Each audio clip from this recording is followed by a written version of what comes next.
Ahí ya está, ya la puse a grabar.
Bien, bueno, ahora sí. Vamos a arrancar. ¿Se escucha bien? Sí, Gastón.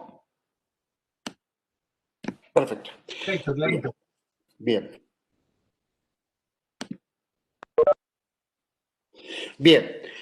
A la hora de programar, plantear, planificar, recomendar actividad física, hay dos grandes maneras, dos grandes formas. Por un lado está lo que se llama la estimulación del estilo de vida activo. Y por el otro lado, lo que se llaman los programas de actividad física para la salud. Son dos formas diferentes y que en realidad además hasta tienen principios diferentes a la hora de recomendar actividad física a la población. Para que se entienda, a mí siempre me gusta como compararlo con la hipertensión. Una cosa son los programas comunitarios donde nosotros recomendamos el no consumo de sal, que es una medida de muy bajo impacto para mucha población. Por el otro lado, está la medicación antihipertensiva, que es una medida de mucho impacto, pero para una persona a la cual nosotros le prescribimos en forma individual qué tiene que tomar para manejar y mejorar su cuadro de hipertensión arterial. Lo mismo ocurre en la actividad física. Una cosa es la estimulación de actividad física desarrollada de muy bajo impacto para muchas personas, personas a las cuales nosotros no conocemos, personas a las cuales les recomendamos actividad física, van a hacer algo de actividad física, pero nosotros no las conocemos, no sabemos su estado, no sabemos lo que tiene, no sabemos cuáles son sus comorbilidades, cuáles son sus efectos colaterales a un programa de actividad física. Entonces le recomendamos muy poquito, pero a mucha gente. Como es a mucha gente, el impacto comunitario es muy alto. Otra cosa es un programa de actividad física donde dosificamos la actividad física como si fuera un medicamento a una persona o a un grupo particular de personas. Si nosotros nos vamos a esta primera imagen que tiene que ver con el estilo de vida activo, hubo dos grandes programas en el mundo, uno desarrollado por un médico denominado Kenneth Cooper en Dallas. Cuando uno habla de Kenneth Cooper quizá no lo conocen, pero si uno habla del test de Cooper seguramente le trae algún recuerdo. Bueno, Kenneth Cooper fue el creador del test de Cooper, que fue, digamos, algo así como el inventor de la palabra aeróbica, el que empezó con la aeróbica como un sistema de trote en función de la actividad física. Pero indudablemente en la década del 90 hay un programa en Brasil, en la ciudad de San Pablo, a través del doctor Víctor Matsudo, que sin lugar a dudas el programa que más evidencia mostró y que más famoso se hizo en el mundo. Este programa de actividad física de la salud desarrollada por el doctor Víctor Matsudo cuando era director de salud del municipio del estado de San Pablo, se denominó Agita San Pablo. Agita San Pablo, algo así como una idea de movimiento en portugués que no tiene traducción al castellano, pero era un movimiento un sentido de movimiento. Y el Agita San Pablo tuvo como sigla, como eslogan, 30 minutos por día hacen la diferencia. Lo que el Agita San Pablo quería mostrar era que cuando vos realizabas media hora de actividad física por día, esto mejoraba el estadio cardiovascular, el riesgo de enfermedad cardiovascular y metabólica, como si vos hicieras un programa de actividad física mucho más reglado. Y esos 30 minutos por día eran 30 minutos de actividad física leve, pero que inclusive no debía ser, no era necesario que fueran 30 minutos a lo largo, todos juntos, sino que eran la sumatoria de 30 minutos a lo largo del día. Él desarrolla este personaje que ven acá, un reloj, que era el mediorito, con la idea de esa media hora de actividad física leve todos los días de la vida de un sujeto. Y el Agita San Pablo desarrolla lo que se llamó la pirámide de actividad física. Entonces ellos decían, mira, la verdad que nosotros estamos combatiendo horas de pantalla, queremos que nuestras familias, nuestros chicos, nuestros adultos tengan menos horas de pantalla. La verdad que el que es deportista mucho no nos preocupa porque ya es deportista, e inclusive el que juega, que hace actividad física en forma periódica, tampoco nos preocupa. ¿Cuál nos preocupa a nosotros? El que no hace nada. Y fíjense, dice, el que no hace nada debe hacer ese estilo de activo, digamos, actividades de la vida diaria que impliquen algún grado de movimiento. Y fíjense cómo el Agita San Pablo grafica esa actividad física de la vida diaria a través de caminar paseando el perro, subir escaleras, lavar el auto, rastrillar hojas, barrer hojas. Es decir, que planteaba que si uno tiene actividades de la vida diaria que le impliquen algún grado de movimiento, la salud cardiovascular de las personas será con el mismo nivel de salud que un programa tradicional de prescripción. Bueno, y esto que en este momento la OMS toma el programa Agitamundo, se replica en la mayoría de los países del mundo, demostrando la efectividad de un discurso preventivo en función de disminuir las enfermedades no transmisibles. Todas, desde las cardiovasculares, las metabólicas, el cáncer, pero también las enfermedades artrósicas, artríticas, neurodegenerativas. Bueno, todas las enfermedades se asocian con su mejoría en función de tener esas poblaciones activas, ¿sí? O llamado estilo de vida activo. Obviamente, a partir de aquí aparecen una serie de programas en todo el mundo que son todos hijos de ese programa llamado Agita San Pablo. Todo cuando ustedes escuchan hablar de muévete, de movimiento, de activo o actívate, todos estos programas nacen a partir de la Agita San Pablo.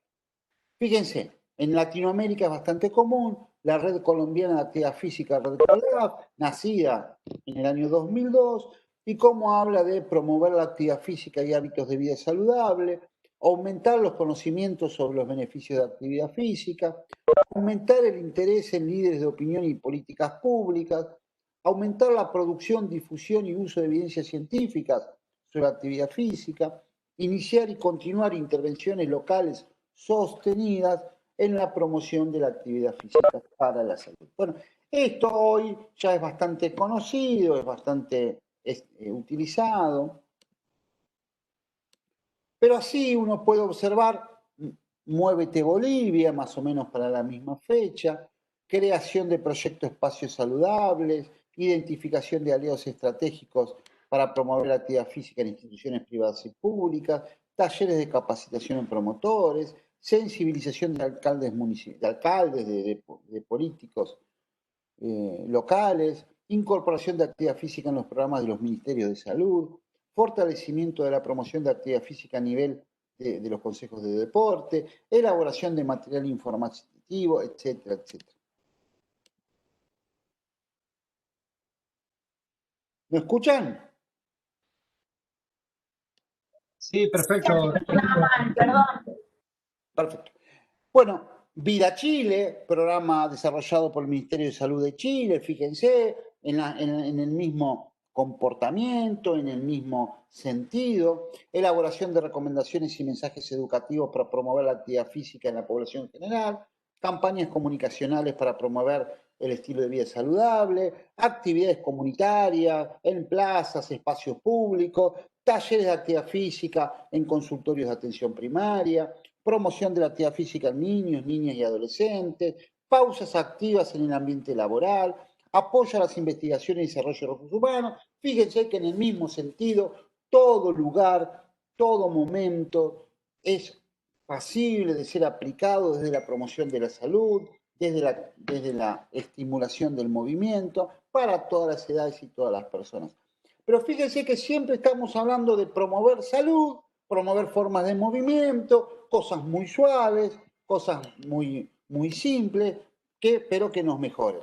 Bueno, lo mismo ocurre en Argentina, ¿no? Diferentes programas en Argentina, Argentina Activa y Saludable de la Secretaría de Deportes, A Moverse Argentina del Consejo Argentino de Salud Promoción, algunos programas locales como Moverse Vietma, que estimula este tipo de actividades, escuelas en movimiento de la Asociación Latinoamericana de Salud y Actividad Física. Fíjense, toda circunstancia social es una herramienta que nos permita movernos más. Incrementar, perdón. Obviamente entonces, incrementar a niveles municipales, provinciales y nacionales todas las formas de actividad física, obviamente en el centro de la actividad física junto con la alimentación saludable, en la lucha antitabáquica y obviamente la genética, tanto en la lucha contra las neoplasias como en las luchas de enfermedades cardiovasculares, todo sirve, todo son herramientas que debemos llevar adelante. Bueno, acá ven ya el Agita San Pablo, acá ven diciembre de 1996, se empezó a implementar en febrero de 1997. Acá ven las diferentes estructuras de la Agita San Pablo, Agita Familia, las pirámides de actividad física y salud, y cómo se replicó en varias ciudades de Brasil este mismo programa Agita, que insisto, que hoy es probablemente el programa de salud más conocido del mundo, más utilizado, desde el Asia y el África hasta las Américas, todos vas a encontrar ese programa desarrollado por el Estado de San Pablo junto con el CERAFIX, que es el Centro de Formación en Actividad Física, como les decía, del doctor Matsudo. Por lo tanto, pensar que la actividad física para la salud tiene que ver con políticas públicas, tiene que ver con la escuela, muy importante el espacio público, toda la actividad para la salud laboral, obviamente la búsqueda de la vía pública como una herramienta de este tipo de cosas y obviamente el rol fundamental del sector privado en su participación empresaria, en la estimulación y en la promoción y en el sponsoreo de este tipo de actividad. Este tipo de actividad, lamentablemente, es más común encontrarlos dentro de la educación física que dentro de la medicina. A no ser algunos grupos médicos que vienen de la cardiología, que vienen de la diabetes, obviamente que vienen de la medicina del deporte, que intentan trabajar en todo este camino, entendiendo que el rol del médico como educador en su búsqueda de transmitir un mensaje que en este caso, cuando hablamos de hábitos saludables, le estamos diciendo a la gente que necesita moverse más. Fíjense que no estoy hablando mucho de qué hay que hacer, cómo hay que hacerlo, con qué intensidad. No, en este caso estamos hablando, señora, señor, muévase. No importa cómo. ¿Será caminando? ¿Será paseando el perro? ¿Será utilizando un cochecito del bebé? ¿Será, en vez de ir en el auto a todos lados, yendo a caminar? ¿Será bailando? ¿Será, no sé, no importa cómo? ¿Será no utilizando ascensores y subiendo por las escaleras? No importa cómo. El tema es que hay que gastar energía en el movimiento. La única manera de tener un músculo saludable y metabólicamente activo es obligarlo a trabajar. No importa haciendo qué. Y obviamente uno sabe que hay una relación inversamente proporcional entre la salud muscular y cardiometabólica y las horas de pantalla. Bueno, este famoso chupete electrónico, obviamente, y hoy en la epidemia esto se ha hecho mucho más grave, porque estuvimos tratando de decirle a los chicos, no usen pantalla, no usen pantalla, salgan, salgan, salgan, y ahora resulta que tenemos que decir, no salgan, no salgan, que sea adentro, usen pantalla, usen pantalla. Que bueno, esto obviamente traerá en algún momento problemas asociados también al sedentarismo y a las enfermedades cardiometabólicas en función del aumento de la pasividad en la vida que ha habido en estos últimos meses, que obviamente nos complica. Obviamente que la actividad física laboral, digamos, los esfuerzos para promover la actividad física en los lugares de trabajo, también es una herramienta que se usan muchísimo. Bueno, Japón es uno de los países líderes. Japón calcula que por cada dólar invertido en la utilización de gimnasios en los trabajos, de momentos para el movimiento en la hora de trabajo, una empresa se ahorra $4 por cada dólar invertido en disminución del ausentismo y disminución de los gastos de salud. Por lo tanto, toman la actividad física en el medio laboral como una inversión muy importante en este momento. Hay alguna experiencia muy interesante en Chile también en este sentido, sobre todo en las minas, que algunos plantean que los famosos mineros que estuvieron encerrados en la mina cuando se desplomó, parte de que hayan sobrevivido era porque tuvieron un programa de actividad físico previo al desmoronamiento, pero también durante el encierro. Y hoy hay una serie que yo el otro día le contaba de tecnología vestible que le pasaron y por lo tanto conocían la frecuencia cardíaca, la velocidad a la cual se desplazaban, la magnitud del volumen con el que se desplazaban y le pudieron ir organizando la actividad física y esto les permitió después tener un poco de fortaleza muscular que necesitaron para estar todos los minutos que estaban en una posición estática durante el ascenso. Obviamente otra de las grandes discusiones es la actividad física en la escuela, por supuesto,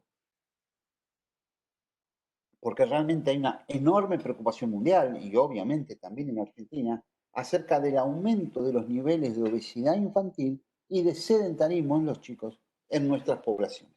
Esto es una gran preocupación.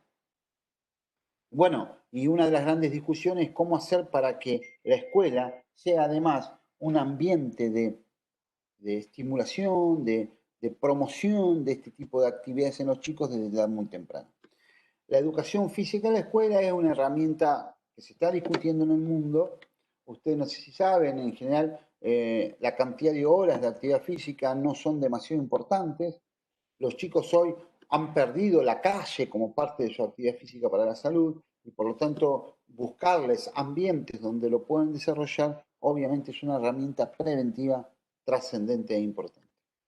La vía pública, digamos, cómo hacer para estimular el transporte activo en la población y sobre todo cómo se discute las calles, desde las bicisendas, o cómo combinar el transporte público rápido con la bicicleta. Bueno, la gran discusión en el mundo es cómo hacemos para que una persona pueda con su bicicleta subir a un micro, un colectivo, hacer un trayecto en el colectivo y después seguir. En Argentina solo es posible en los trenes, pero no en los colectivos. Y hay muchas ciudades que están discutiendo este tema, sobre todo relacionado con las ciclovías en la salud pública. Indudablemente Colombia, y más precisamente la ciudad de Medellín, es una de las ciudades del mundo que mejor ha desarrollado este tema del espacio público asociado a la bicisenda. Fíjense cómo era una avenida hace un tiempo en Medellín y cómo esa avenida se ha transformado actualmente en un lugar de tránsito activo, y esto obviamente en sí mismo ya es un proyecto saludable. Esto es parte de estas discusiones que hoy en día se tienen. Quizás ustedes están en Mar del Plata, y Mar del Plata es una ciudad privilegiada con el tema del transporte del espacio público para el desarrollo de actividades físicas, pero bueno, esto no ocurre, mucho menos en las grandes ciudades. Mar del Plata es quizá una de las ciudades más beneficiadas con estos aspectos. Pero bueno, la pregunta es cómo hacemos para que en las ciudades, sobre todo en las ciudades grandes, la gente tenga acceso con seguridad, con iluminación, a estos espacios públicos para la recreación, el movimiento y el transporte. Yo vivo en la ciudad de La Plata, también es una ciudad bastante privilegiada en estos aspectos, pero bueno, en Buenos Aires, en algunos lugares de Buenos Aires y del Gran Buenos Aires, esto es un poco más complejo, no es tan fácil. Y fíjense qué cosa, ¿no? Ahora con esto también de hasta el mismo COVID, aquellas personas con niveles de actividad física más importantes toleran la enfermedad mucho mejor que aquellas personas con sobrepeso, con obesidad, con sedentarismo, ¿no? Que también hasta en esta misma enfermedad estamos viendo las ventajas de ser personas activas. Bueno, obviamente,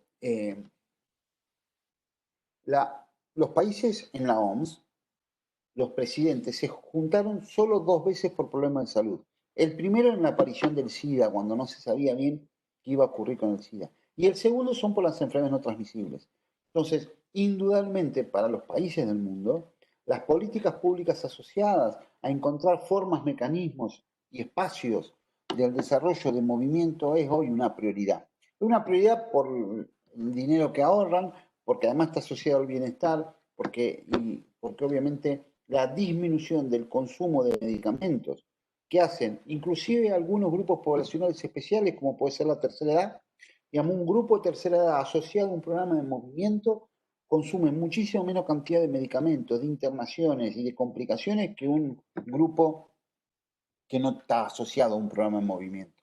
Por lo tanto, digo, el movimiento y la tercera edad es un enorme capítulo que se abre en el futuro de nuestras vidas médicas, porque indudablemente es una herramienta económica, placentera y que además de enorme efectividad a corto y a largo plazo. Por lo tanto, es una discusión. Obviamente hay muchas ciudades que ya están cerrando filas con el sector privado en función de aumentar la productividad, desde las empresas e instituciones locales con instalación de kioscos y comedores saludables, desde la instalación de gimnasios al aire libre, financiado por empresas. Bueno, la ciudad de Montevideo, en cada plaza vos ves un gimnasio abierto para que la gente pueda ser utilizado. Bueno, hoy ya como ven, desde muchos sectores están buscando la manera de encontrar estos aspectos.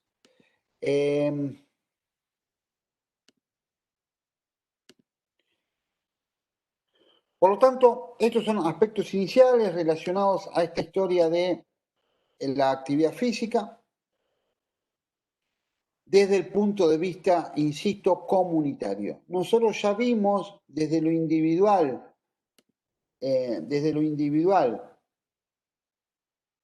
las evaluaciones previas, ya la vimos, pero entonces lo que vamos a hacer es discutir ya no lo que dijimos hasta ahora, sino lo relacionado con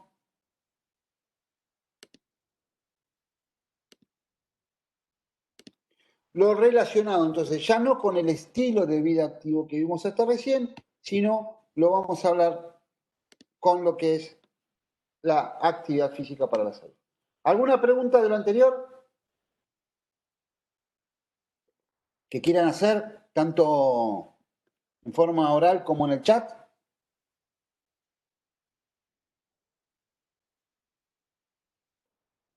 Estamos bien. Bueno, entonces, yo les decía a ustedes, yo a través de la radio, a través de folletos, a través de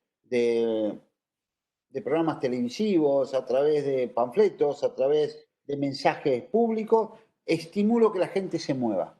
¿Qué le digo a la gente? Muévase. ¿De qué manera? La que le guste. insisto, caminar, subir escaleras, bailar, lavar el auto, acompañar a sus hijos, jugar con sus nietos, no me importa. Usted lo que tiene que hacer es moverse. Esto es una forma, un camino. Cuanto más se mueva, salga a caminar, cuanto más se mueva, mejor va a ser para hacerlo. Otro camino que ya tengo, que ya es un camino un poco más complejo, es un programa de actividad física para la salud. Ya acá yo voy a dosificar la carga de trabajo. Voy a decirle lo que tiene que hacer, cómo, cuánto, por qué. Se lo voy a planificar. Entonces, si yo hablo de estilo de vida activo, hablo 30 minutos por día de actividad física leve, que no tiene que ser 30 minutos todos seguidos y pueden ser dispersos a lo largo del día. ¿Sí? Yo puedo 6 veces por día caminar 5 minutos, eso me protege el corazón. Si yo voy a un programa de actividad física, ya voy a planificar actividades moderadas o intensas, entre 2 a 5 veces por semana, con una duración de entre 40 minutos a 1 hora como mínimo. Si voy a hacer menos actividad, más intensa, pero ya va a ser dirigida a un paciente. Ya no le voy a decir, hace cualquier cosa que te va a mejorar, le voy a decir, vos para mejorar mucho tenés que hacer esto, esto y esto. ¿Se entiende la diferencia? Bueno, ahora vamos a discutir cómo planificamos, cómo programamos, cómo dosificamos un programa de actividad física que podrá ser una actividad individual o una actividad grupal, pero de pequeño. ¿Cuántas veces a la semana? Ahora vamos. Entonces, ¿qué es un programa de actividad física? Es la prescripción de ejercicio como un proceso por el cual se recomienda a una persona un régimen de actividad física de manera sistemática e individualizada. O sea, no le voy a decir que hacé, movete, baila, no. Le voy a decir, no, flaco, vení, yo te voy a decir lo que tenés que hacer. Entonces, defino, como ya dijimos, los componentes de la carga. Yo le voy a decir qué tipo de actividad física le va a hacer mejor, a qué intensidad la tiene que hacer, con qué duración de esa sesión tiene que trabajar, cuál es la frecuencia semanal a la cual va a trabajar y cómo tiene que ir progresando en esa carga semana tras semana. Y para esto voy a tener que tener en cuenta cómo está el sujeto, qué edad tiene, quién es y cuál es su objetivo. No es lo mismo si es un atleta olímpico que quiere ganar una olimpiada que si es una persona de 80 años que quiere levantarse de una silla. Desde el diagnóstico inicial me voy a plantear un objetivo y yo voy a planificar lo que tiene que hacer para ir llegando a esos objetivos parciales cada 6 a 8 semanas. Esta es un poco la idea. Si uno analiza lo que dice la bibliografía, por ejemplo, una de las actividades más conocidas en el mundo es el American College of Sport Medicine, es el Colegio Americano de Medicina del Deporte. Es la institución que engloba más cantidad de médicos, es de la que es más tradicional y la que tiene escritas muchas guías. Si bien hay muchas guías ya de actividad física para la salud, y yo inclusive con el Colegio Americano de Medicina del Deporte me parece que es una posición muy conservadora, muy tradicional, hasta antigua, pero ¿qué dice? Dice que la frecuencia semanal entre 3 a 5 veces por semana. Ya 2 es como poco, ya 3 está bien, más de 5 para beneficios cardiovasculares no es necesario. Este es el primer elemento que hay bastante aceptación científica. La intensidad moderada, pero en términos de clasificación de la carga, hablar del 60 al 90% de la frecuencia cardíaca máxima, estamos hablando de un rango enorme, enorme, un rango de actividad física muy importante. 60 al 90, ahora vamos a charlar un poquito, es realmente un rango demasiado grande. que es entre el 50 al 85 el consumo máximo de oxígeno, que estamos hablando de nuevo de rangos muy amplios. Obviamente una persona grande, no entrenada, 50%, 60% de su frecuencia cardíaca, está bastante bien. Para un joven esto es extremadamente poco. Una de las cosas que más discute la ciencia, muy interesante, es cuál es la frecuencia cardíaca máxima. Yo les decía el otro día que la frecuencia cardíaca máxima de un sujeto se mide, no se calcula. El famoso cálculo 220 menos la edad es un cálculo muy general que habla, si quieren, del promedio poblacional, pero no de la individualidad. Una persona puede estar más o menos un 20% por encima, un 20% por encima, un 20% por debajo de ese 220 menos la edad. Claro, si ustedes miran cualquier ergometría cardiológica, va a decir detenida al 85% de la frecuencia cardíaca teórica máxima, que es justamente 220 menos la edad. ¿Esto qué significa? Que en realidad la ergometría cardiológica que está hecha para estresar el corazón y nada más, no nos sirve para planificar actividad física, porque son ergometrías muy teóricas, muy teóricas. Sirven para estresar el corazón, y habíamos dicho que el corazón en el movimiento utiliza más oxígeno y por lo tanto puede aparecer ese famoso umbral de oxigenación, la famosa angina de pecho, el dolor cardíaco intraesfuerzo, pero no, inclusive las alteraciones electrocardiográficas, pero no nos sirve para planificar carga. En general, para una adecuada planificación de carga, la ergometría cardiológica no es útil. Una duración de entre 15, ahora vamos a discutir sobre estos aspectos para ver si podemos aclarar algunas cosas. Una duración de entre 15 a 60 minutos de actividad física aeróbica continua puede ser un área de entrenamiento interesante, general pero interesante, pero también hoy aparece ya en los últimos años la idea de que en realidad deja de ser salud sinónimo de resistencia aeróbica y empieza a ser salud sinónimo de fuerza. Hoy, cada vez más, la capacidad de trabajar con sobrecarga, es decir, con peso, en fuerza, utilizando grandes grupos musculares, es indudablemente un elemento muchísimo más útil para el desarrollo de la salud que lo que nosotros consideramos antes solamente la resistencia aeróbica. Por lo tanto, hoy nosotros tenemos estas áreas de la fuerza mucho más desarrolladas en todo lo relacionado con la actividad física para la salud desde el punto de vista de los programas. Entonces, actualmente se recomiendan metodologías más intensas, fraccionadas, variables, desde la motricidad para la prescripción de actividad física, tanto en población en general como en pacientes cardiovasculares y metabólicos. Es decir, hoy la actividad física ya no se entiende como esa actividad física donde la persona salía a caminar o salía a correr sin pararse, sin detenerse, continuo, estable y lo sostenía en el tiempo como la mejor herramienta de actividad física. Hoy entendemos situaciones donde la estimulación neural es mucho más profunda, es mucho más intensa y es mucho más inclusive variable. Intentamos dotar a la gente de un caudal de motricidad que le permita afrontar las diferentes cualidades de la vida.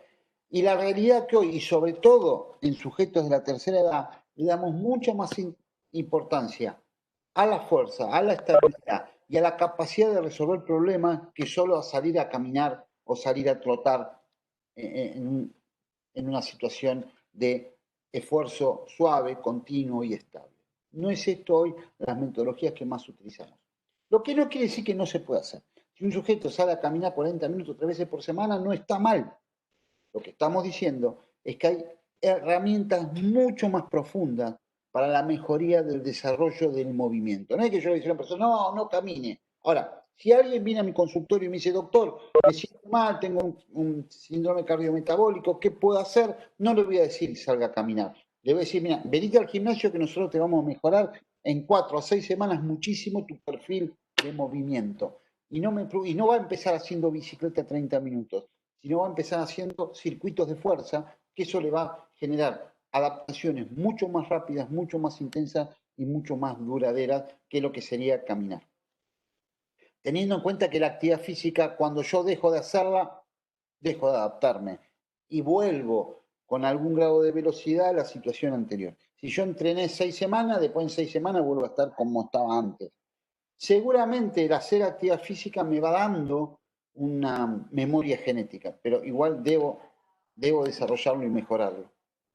Por lo tanto, hoy los métodos en circuito que estimulan simultáneamente desde la fuerza, la resistencia, la movilidad, pero además la adherencia a los programas, porque la clave no es cuál es el mejor deporte, el que hago 20 años. Y esto tiene que ver con adherir y tiene que ver con aspectos psicosociales. No es, yo puedo hacer el mejor programa de actividad física, pero si el tipo lo aburre, no le gusta y no lo sostiene en el tiempo, no le sirvió de nada. Por lo tanto, la adherencia a los programas de actividad física como una palabra mágica es realmente muy importante y trascendente. Si se acuerdan, cuando hablábamos de los sistemas fisiológicos del otro día, yo les decía que vos tenés consumo de oxígeno que aumenta linealmente la actividad física hasta que llega a su meseta, la concentración de lactato, una primera etapa que aumenta poco, una segunda etapa que aumenta más y una tercera etapa que el lactato se dispara.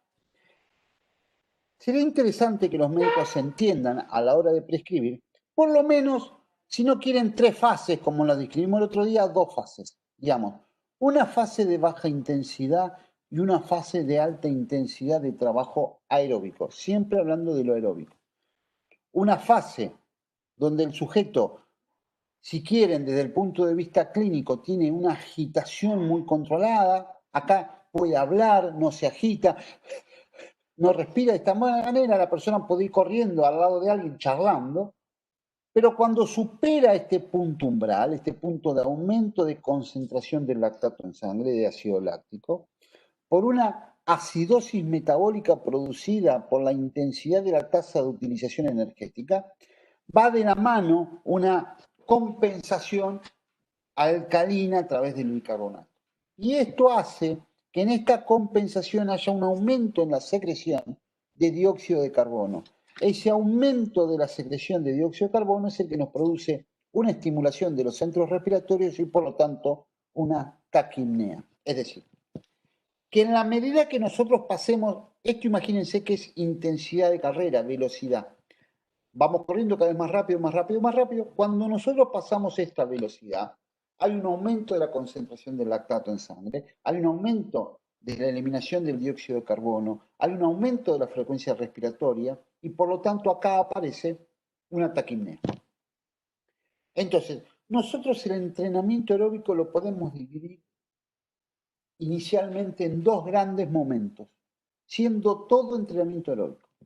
Un momento llamado capacidad aeróbica, hasta la zona umbral lactácido o máximo estado estable del lactato, donde esta persona acá va a hacer una serie de carreras, de nados, de la actividad que quiera, sin agitarse mucho, y esa actividad, esa intensidad la puede manejar en forma continua. Yo puedo salir a correr 40 minutos a esta intensidad y nunca me voy a agitar mucho. Y mantuve la velocidad de carrera. Otra situación es cuando yo quiero correr por encima de esta velocidad hasta el máximo consumo de oxígeno. Aquí las cargas de trabajo, los entrenamientos no pueden ser continuos, porque a esta velocidad el lactato aumenta en forma sistemática. Entonces, todo el entrenamiento a esta intensidad es fraccionado.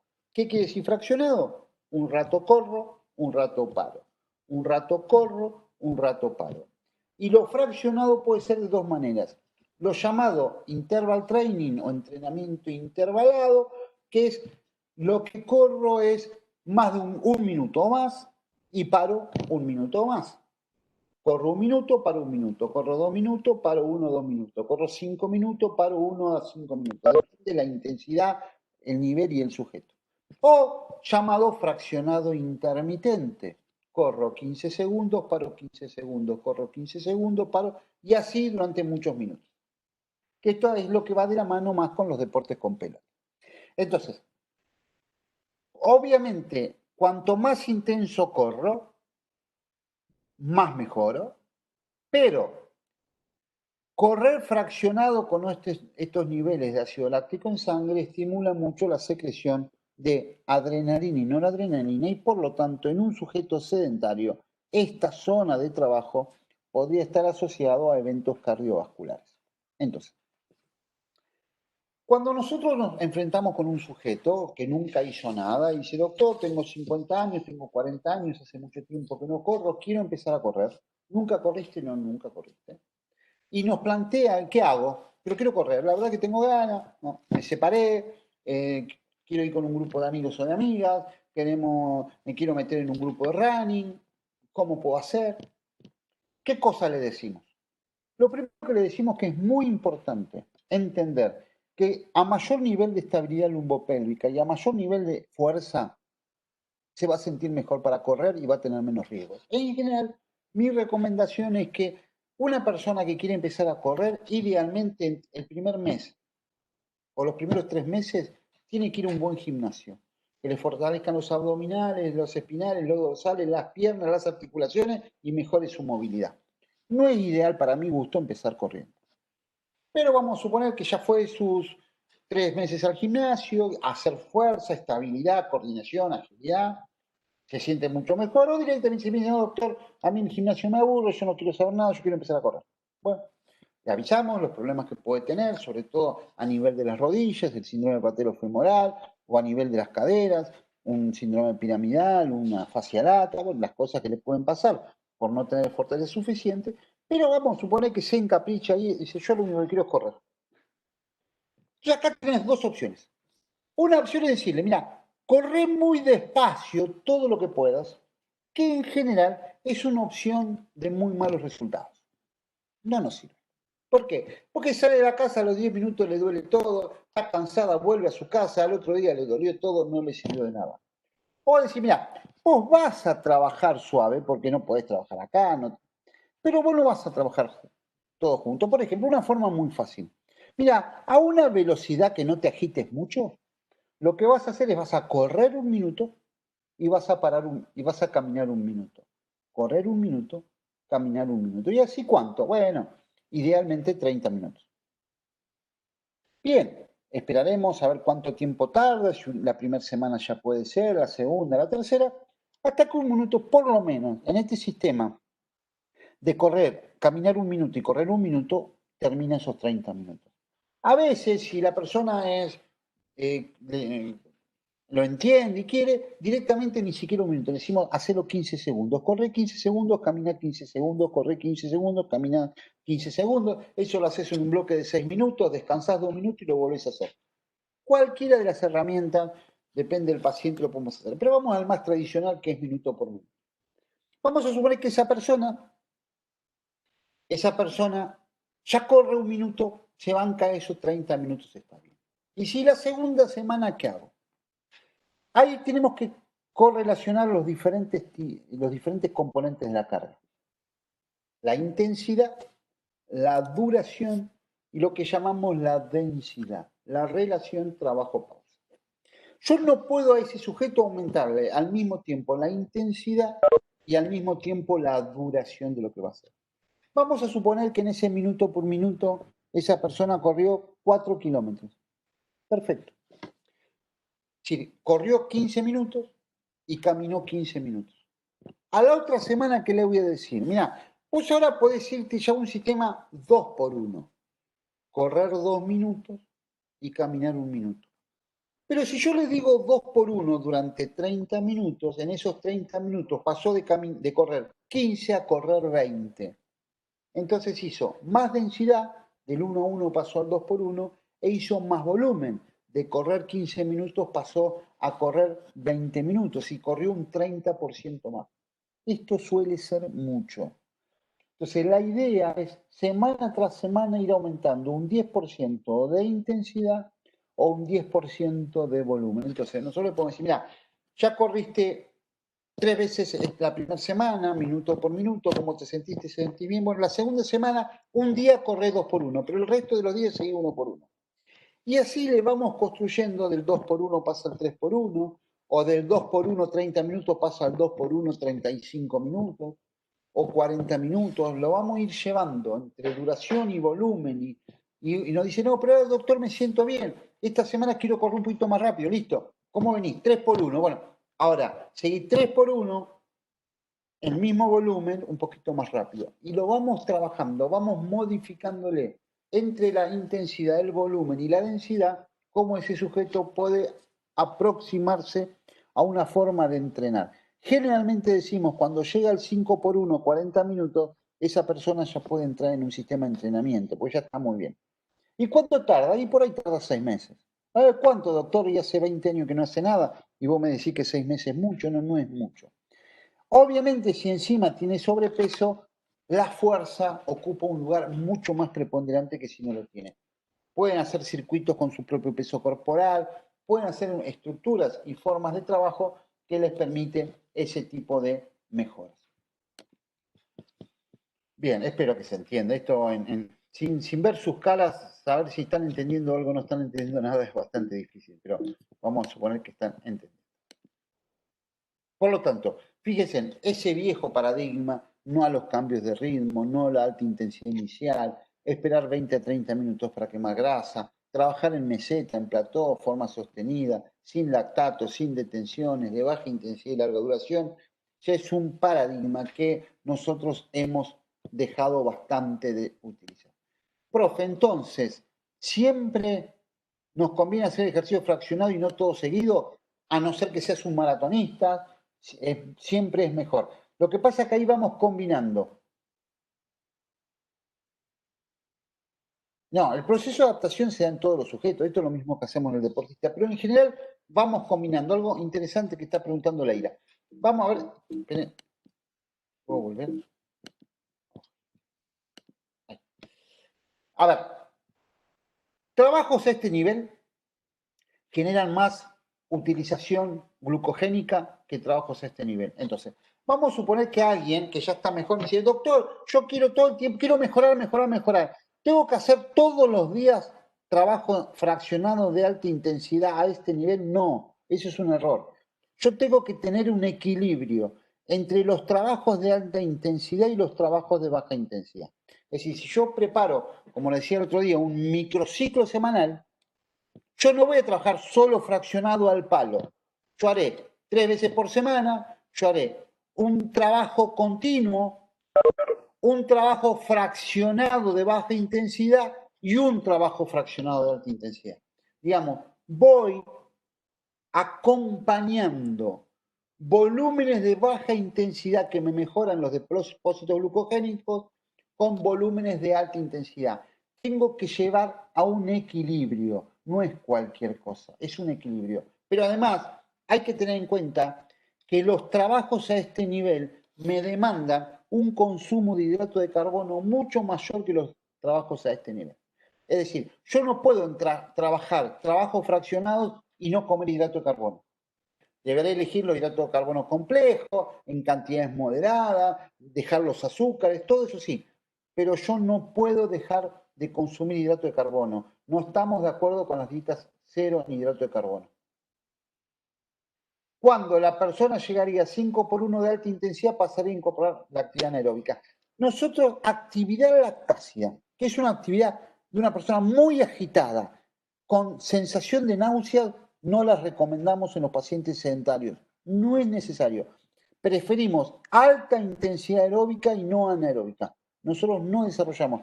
Sí, esta persona que llegó al 5 por 1 lo desarrolló todo acá. Ahora pasa a la alta intensidad, no a lo anaeróbico acá, sino a la alta intensidad.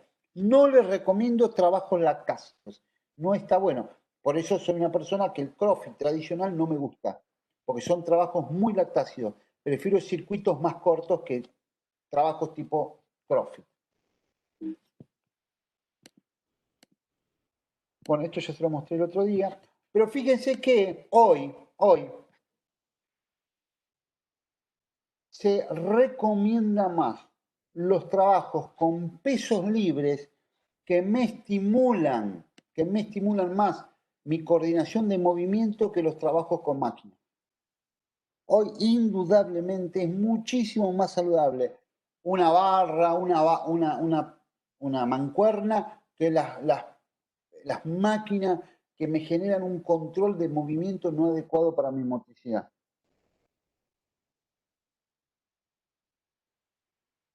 Ese cambio de aire que es conocido por los corredores no es bueno para aquellos que hacen poco ejercicio por el lactato. Generalmente, cuando los corredores hablan de cambio de aire, eso está relacionado no con la intensidad, sino con la entrada en calor.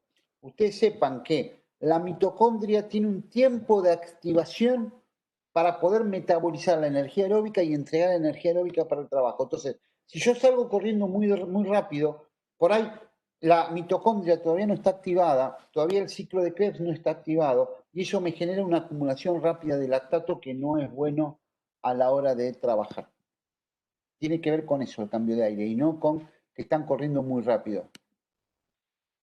Obviamente que cuando nosotros pensamos una progresión como componente de la carga, fíjense que obviamente que un enfermo cardíaco tiene una progresión mucho más lenta que un sedentario.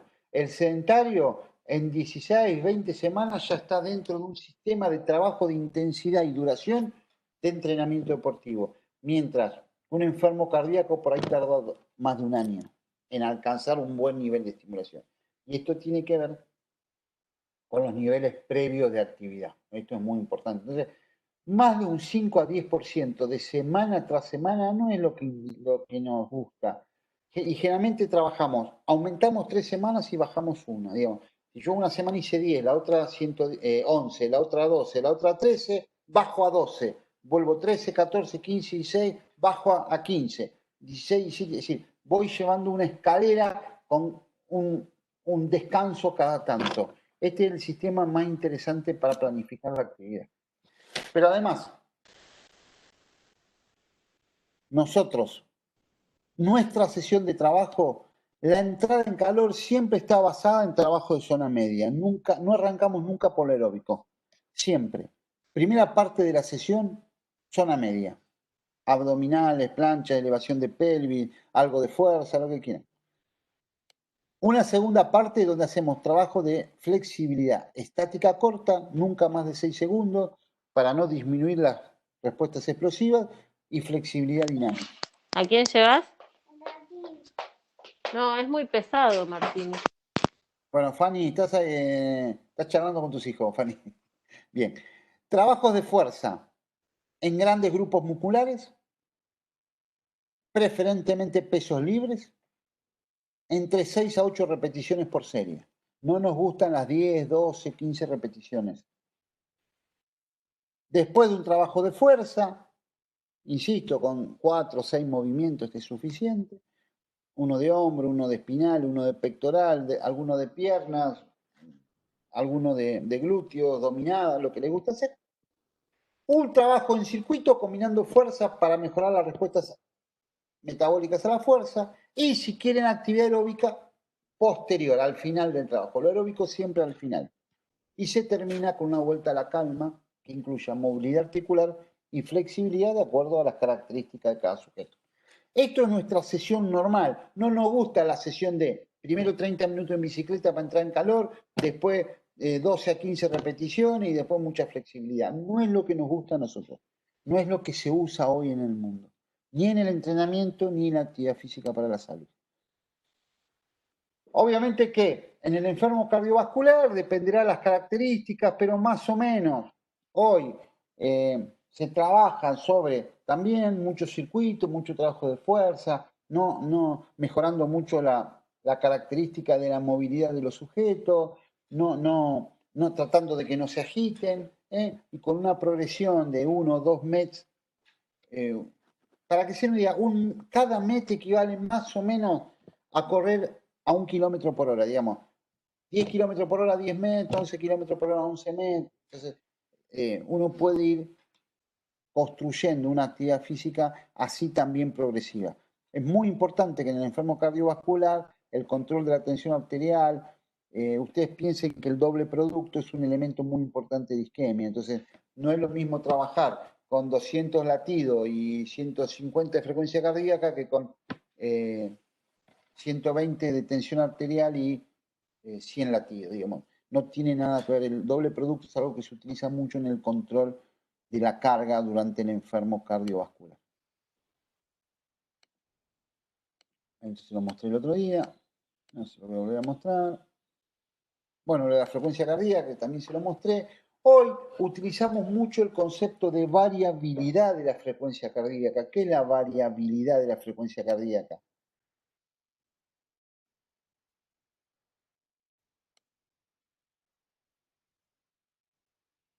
No, a ver, aquí me pregunta acá Micaela.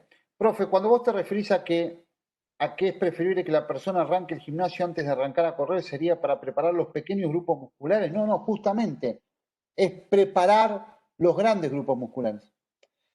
A ver, lo que pasa es que esto ya me cuesta un poco esto. Imagínense esta situación. Yo tengo un sujeto más común en mujeres que en varones, pero también en mujeres, un sujeto que cada vez que da un paso, su glúteo medio no recluta como corresponde y por lo tanto la rodilla se le va para adentro. Lo que se llama valgo de rodilla. Esto es casi imperceptible si ustedes no lo saben mirar, pero se le ocurre al 50% de la gente. Entonces, esa alteración mecánica por no tener fuerza y porque no tener fuerza para amortiguar cada paso, hace que la rodilla, el tobillo y la cadera, inclusive repercute sobre la columna, esto sea todo inestable. En vez de ser sólido, como le mostraba el otro día, como corre Usain Bolt, es todo inestable, todo es un flancito.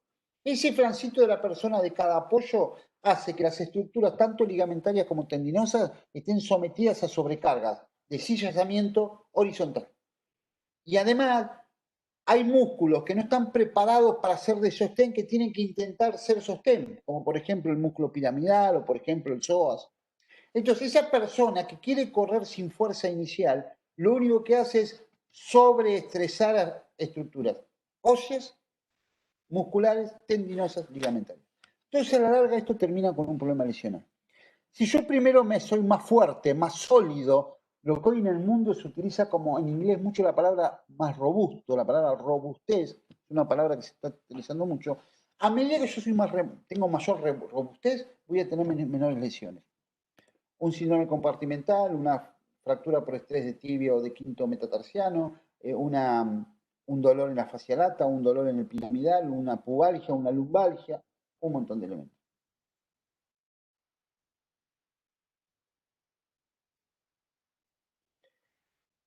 Entonces, la frecuencia cardíaca, como yo les dije, aumenta en forma proporcional a la actividad física. Pero, si uno tiene 60 latidos, la idea es que si uno tiene 60 latidos por minuto, significa que tiene uno cada segundo. Bueno, esto no es. Los latidos, uno tras otro, no son iguales. El RR, digamos, la distancia de un R con otro R, es diferente en cada latido. Y esto se llama variabilidad de la frecuencia cardíaca. La variabilidad, es decir, que los latidos sean muy variables de uno a otro, es un signo de salud y de bienestar. En la medida que uno va teniendo, hay relojes que lo que miden es el tiempo de uno al otro.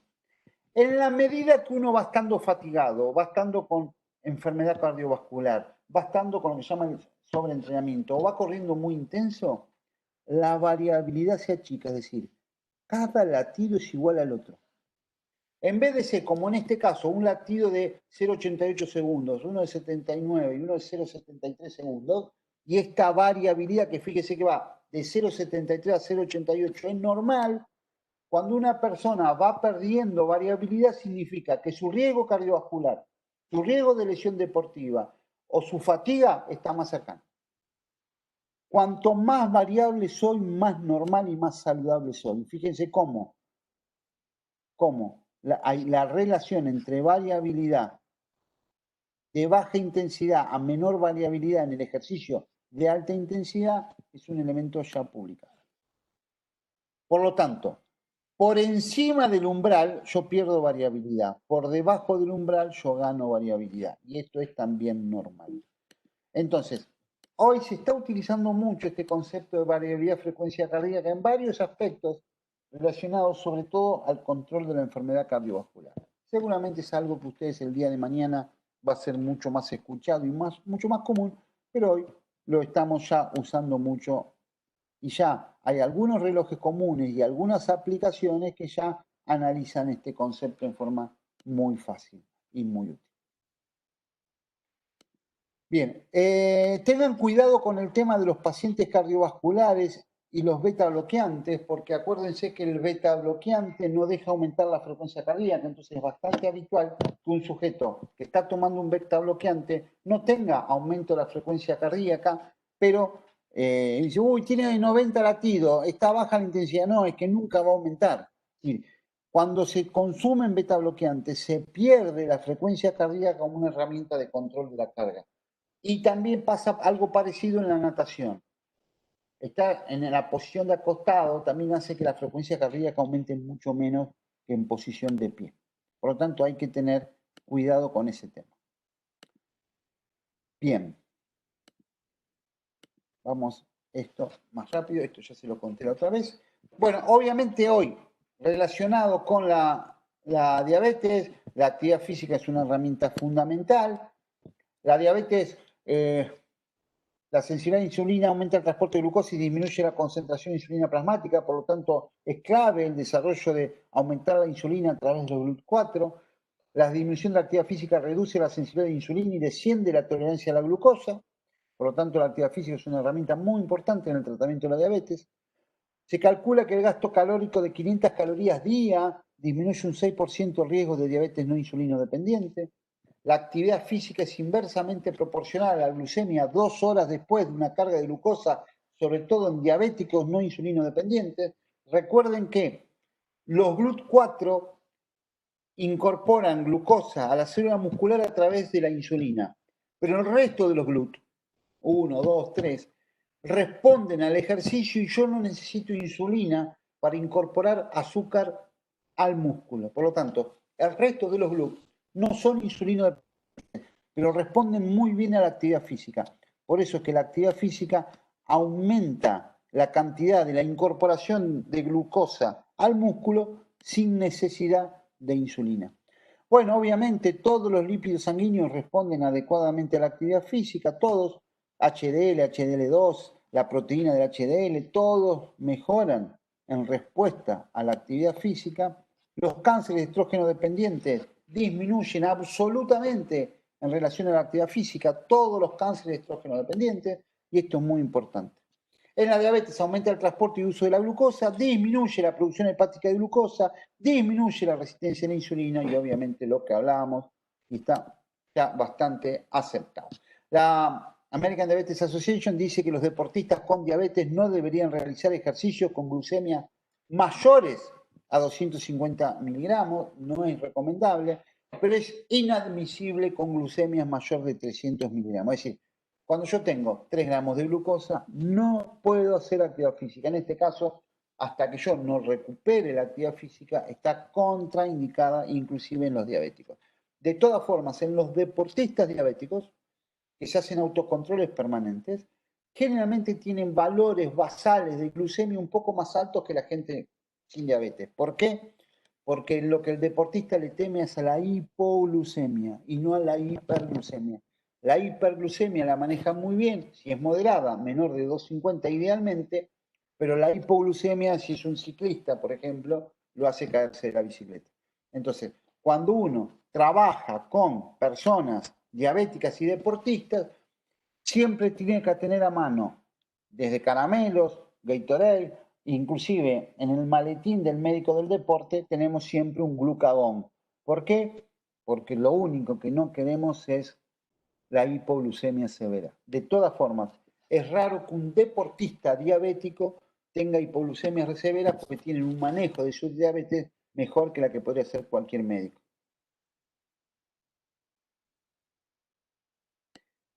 Deportistas amputados de ambas piernas, por ejemplo, ¿cómo es la frecuencia cardíaca? Varía, pues, no sé, la frecuencia cardíaca. No he tenido deportistas de ese tipo, pero en general no trabajan a intensidades tan altas porque si se ha amputado, todo su esfuerzo lo hace con los brazos y si lo hace con los brazos, la frecuencia cardíaca máxima es menor que cuando trabajamos con las piernas.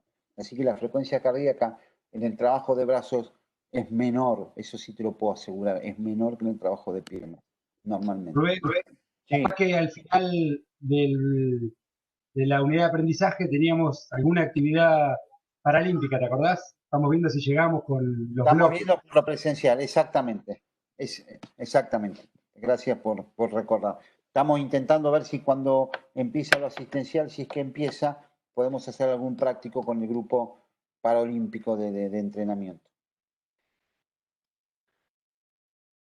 La diabetes tipo 1 no siempre tiene un buen control de su glucemia, esto puede ser intencional, como ya les dije, y seguimos adelante. Al comienzo del entrenamiento deportivo es habitualmente necesario que la dosificación de insulina disminuya entre un 20 y un 50%, así que hay que tener cuidado, pero insisto, generalmente cuando vos tenés en un plantel un jugador diabético, te enterás que lo tiene. El diabético sabe manejarse, el insulino dependiente joven, sabe manejarse perfectamente su insulina. Vos lo único, preparate para la urgencia, pero en los casos que yo he tenido, más que saber que lo tenían, nunca me han consultado absolutamente nada en el manejo de su glucemia, lo hacen perfectamente. He conocido inclusive un triatleta que en una hora y media de bicicleta podía controlarse 30 veces la glucemia permanentemente. El sitio de administración de insulina puede cambiar en su respuesta si estás en zona de trabajo muscular. La contracción muscular puede acelerar la absorción. La absorción también puede aumentar si se inyecta menos de 30 minutos previo al inicio del ejercicio, por lo que se recomienda que la administración sea, en general, una hora antes. Y rotar el sitio de inyección. Bien. Acuérdense que la presencia de hipoglucemia inducida por el ejercicio puede ser prevenida con suplementos con carbohidratos. Habitualmente la cantidad de carbohidratos necesarios son entre 15 a 60 gramos y por lo tanto las bebidas comerciales tienen un número de glucemia que nos permiten pelearla. No es suficiente, pero nos permiten pelearla. Por eso siempre a mano el glucagón. Bueno, algunas cosas ya más específicas. Acuérdense que se compararon 10 mujeres durante 16 semanas con ejercicio aeróbico y ejercicio de fuerza. Los ejercicios aeróbicos más la fuerza mejoró la sensibilidad a la insulina comparada con actividad aeróbica sola. Es decir, que el componente fuerza es clave en el manejo de un diabético. Es muy importante que aprendan a explicarle a la gente que tiene que proteger sus pies, que use las medias sobre todo de algodón, que los mantenga limpios y secos, que mantenga la hidratación, un cuarto de litro cada 20 minutos es suficiente. Tengan en cuenta, muy importante, el cortado de uñas. Las uñas no se cortan, ni mucho menos en diabéticos en redondo, se cortan planas para que no lastimen, no hagan panadillos, que a veces en el diabético son muy severos, por lo tanto siempre hacer mucho hincapié en todos los deportistas, pero especialmente diabéticos o en las personas diabéticas, que obviamente corten las uñas en forma recta. Obviamente se recomienda reclutamiento de grandes grupos musculares, ejercicios concéntricos y aeróbicos, pero hacer mucho hincapié también en la fuerza, es muy importante. En los trabajos excéntricos, digamos, la bajada de la pesa aumenta la fuerza máxima, por lo tanto hoy utilizamos mucho en el sedentario algún tipo de trabajo excéntrico que nos da mucha utilidad rápida. Trabajos proprioceptivos, trabajos funcionales y coordinativos que eviten las caídas, básicamente. Por lo tanto, los trabajos de equilibrio a una pierna en dispositivos inestables es algo que utilizamos mucho más. Hacemos trabajos de fuerza combinados, isométricos, concéntricos, excéntricos, diferentes características, pero hoy cada vez se le da mucho más importante el trabajo de fuerza. Y dentro de lo que ya habíamos dicho, fuerte evidencia de la efectividad del entrenamiento de fuerza en reducción a factores de riesgos, inclusive en la obesidad. Hoy la obesidad es sinónimo de fuerza, no de salir a caminar, digamos. A las personas obesas no las mandamos a caminar, las mandamos a hacer fuerza. Es mucho más seguro, mucho más efectivo, mucho más saludable. Y todos los programas de obesidad tienen que ver con la fuerza. Y obviamente, como ya lo dijimos en su momento, inclusive en los niños, las actividades de fuerza son realmente protectoras de la salud ósea de los sujetos. Bien, chicos, muy bien. ¿Preguntas finales?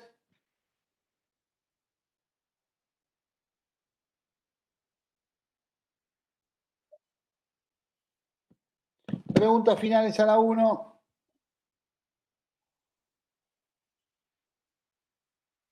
¿Ustedes le dan la dieta? Sí, por supuesto, si es necesario le damos la dieta. A mí me gustan dietas de calidad, no me gustan dietas muy raras. Me gustan pocos azúcares, pocas grasas. Hidrato de carbono depende del nivel de actividad moderado. Proteico, verduras, los famosos 5 colores por día.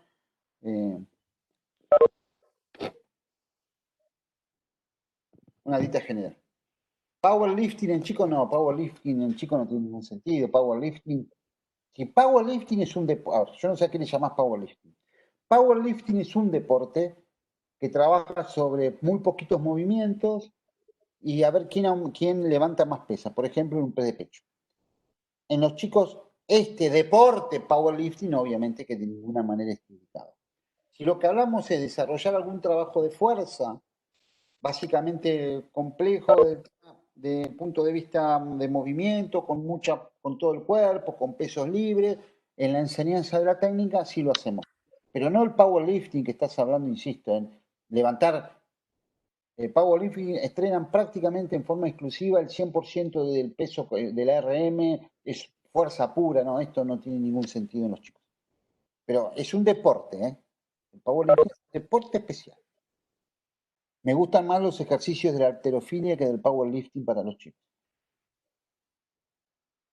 Una persona sedentaria, y bueno, depende de la edad, por supuesto, cardiovascularmente la ergometría es de primera elección. Una persona sedentaria, adulta, después de los 40 años, la ergometría, un examen postural y un perfil lipídico, ácido úrico y general, sí, por supuesto que lo hacemos. Gente, bueno, nos vemos el lunes que viene. Un abrazo a todos y gracias por compartir. Gracias, Rubén.